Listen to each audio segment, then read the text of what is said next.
말을 해야 할 때는 해야 됩니다. 그 어느 괴롭힘을 당한 젊은이들 얘기를 들을 때마다 항상 적어도 2단계의 상처가 있다는 걸 깨닫게 됩니다. 가장 명백하게 드러나는 첫 번째 상처는 실제로 괴롭히는 그 사람의 잔인한 심성으로부터 오는 겁니다. 그것은 그 자체만으로도 엄청난 상처를 주죠. 그러나 첫 번째 것보다도 훨씬 더 큰 피해를 초래할 수 있는 더 깊은 상처가 있는데요. 그것은 다른 사람들이 내가 상처를 받고 있는데도 아무 말도 안 하고 침묵한다는 겁니다. 괴롭힘을 당하는 사람은 아무도 도와주지 않는다는 것에 대해서 놀랍니다.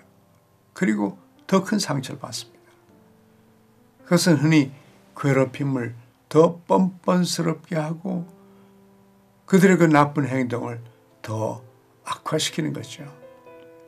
더 나쁘게는 피해자의 당혹스러움과 부끄러움과 고독감을 증대시키는 겁니다.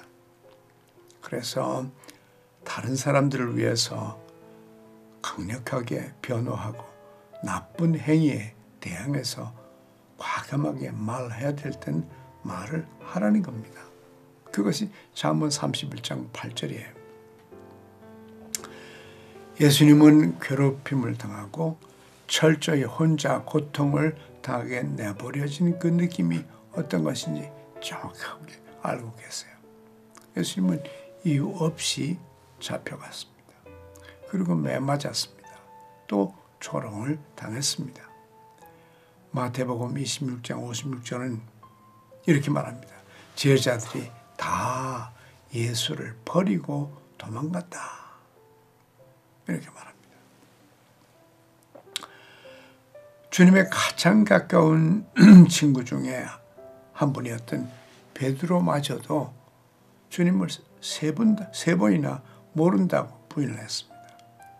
다른 사람들은 완전히 이해를 못하더라도 주님은 이해를 하십니다.